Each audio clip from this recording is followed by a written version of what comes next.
नमस्कार दोस्तों, आज हम ये गाड़ी अपने पास आई तो BX6 मॉडल की, जिसकी हमको सर्विसिंग करना है और इसकी सर्विसिंग घर पे ही करना है। तो हमारे पास कुछ हल्के फुल्के घर में जो उपलब्ध हो जाते हैं वो कुछ सामान है, जैसे कि ये प्लास है जो कि सबके घर में ही मिल जाता है। ये आयल कुप्पी है, नॉर्मल बात है। और ये पेचकप हो गया। और ये दो मेन पाने हैं, जिनसे एक है 19 नंबर का और एक 17 का।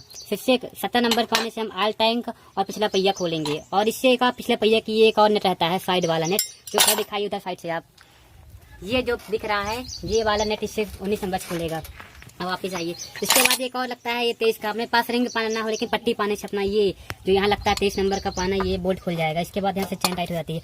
और अपने पास एक एक्स्ट्रा में है कि ये 16 वाला इसमें नट रहते हैं, जिससे कि ये काफी हो जाते हैं बस। और जो गाड़ी पे ही टूल किट रहता है, इसी से ही बाकी हम लोग सारी घर की पूरी मतलब गाड़ी की पूरी सर्विसिंग करेंगे।